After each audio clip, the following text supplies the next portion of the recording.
Have you ever wondered what are those things shining in the sky and what are they doing here? I can tell you, they're not sprinkles, they're stars. So come on and take a walk with us as we explain all the facts about sprinkles. Oops, I meant stars. Well, first we'll talk to you about a star's life cycle. It's simple. And it only takes 8 steps. So if you want to know how stars are made, keep listening. Stars are big ones of gas and helium. My research from life cycle of stars Brain Pop states that they start out as clouds of gas and dust, which is called stellar inertia. The force of gravity slowly pulls particles inside these clouds closer together, causing dense clumps to form. If the clump grows large enough, the pressure caused by gravity inside one of these baby protostars begins to generate heat. This is the beginning of a star's life cycle. As you can see, stars start out even prettier than you think it would.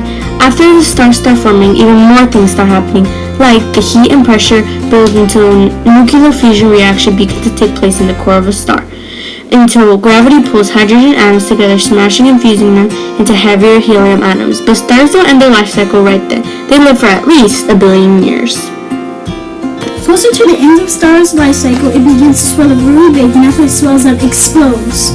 It is dangerous if a really big star explodes because it can cause real problems to Earth and any other planet that's close to the explosion.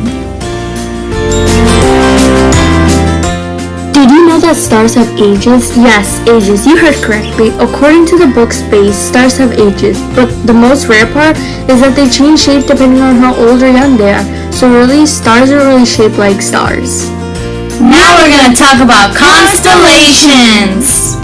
Did you know that stars are very important? You may be thinking, how in the world are stars so important? Well, if you take it from us, stars help us navigate in the darkest of the darkest, scariest nights. Stars are tools called constellations. Here's a question. Do you think you could pick up a star? Well, that's not the case. Stars are so big up close, you can never really see a whole star. But because they're millions of miles away, they look really small. But really, stars are way bigger than the naked eye can see. Have you ever tried to spot a constellation but got drowned in all the different groups of stars? Well, so let me tell you what.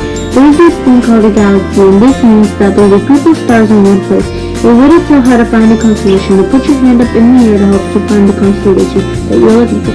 Or you can use a starfinder. Starfinders are a tool that helps you navigate. Also find a constellation each season. Did you ever think, what is the Big Dipper?